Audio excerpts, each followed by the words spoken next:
মার সঙ্গে বুঝে নাই, বাবার সঙ্গে বুঝে নাই, নানার সঙ্গে বুঝে নাই, নানির সঙ্গে বুঝে না। আল্লাহ গো এদেরকে এমন টাকার মালিক বানাইয়া দিও যেন মসজিদে নববীতে যাইয়া খানায় কাবা শরীফ যাইয়া নামাজ আদায় করতে পারি।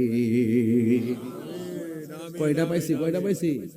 দুইটা, আরো তিনটা লাগবে আমার, আরো তিনটা লাগবে। ফাঁক পাঞ্জাতন। দাঁড়াও, সাহস করে দাঁড়া বেটা, এটা মেরাজের চাঁদ। এমন হতে পারে তোমার নামাজ মেরাজ হয়ে যেতে পারে। কথা বল ঠিক না? মাশাআল্লাহ। নাম কি তোমার? তোমার নাম কি? তোমার নাম? বাবা তুমি ছোট মানুষ, বসো। তোমার নাম? আহা মাশাআল্লাহ। আপনার নাম? আরিফ হাসান। বসুন। আমি 8 জন পেয়ে গেছি। আজকের মাহফিলটা কি মনে হয় না যে ওয়াজের দাগ হৃদয়ে লাগছে? একটা কথা কি আউটসাইডে বলছি? সময় চলে গেছে 50টা মিনিট। মারহাবা বলুন। নামাজ ফরজ করেছেন কে? এই নামাজ পড়লে কি লাভ না লস? এই 8টা ছেলে দাঁড়াইছে, আল্লাহ ও আল্লাহ এদের মা বাপ লয়ে যেন খানায় কাবায় যায় নামাজ পড়তে পারে। আল্লাহর কি কমতি আছে? দেওয়ার মালিক কেডা?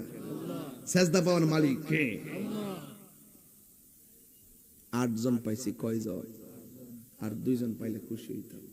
আর 2 জন আপনি দাঁড়াবেন, বাপ মারা দাঁড়াবেন।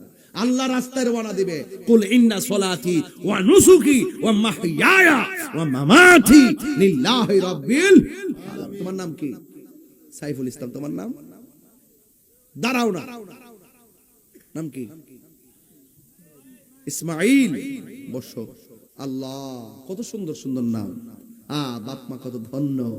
সন্তানের নাম যখন সুন্দর রাখবেন, মা বাপ হাসতে হাসতে জবাব দিবে। আর সন্তানের নাম যদি খারাপ রাখেন, শরীয়ত বহির্ভূত রাখেন, সেদিন হাসরের মাঠে সন্তান আপনার বিরুদ্ধে মামলা করবে। কথা বলেন ঠিক কিনা? আল্লাহ আমাদের সকলকে বুঝার তৌফিক দান করুন। আর যদি বলেন আমিন। আসেন দাঁড়িয়ে নবীর সালাম দেই। ইয়া নবী সালাম খাবো, চরণে ধুলে মাখিব গাই পাইলে নিরালাই গো নবী পাইলে নিরালাই। মাশাআল্লাহ। আমার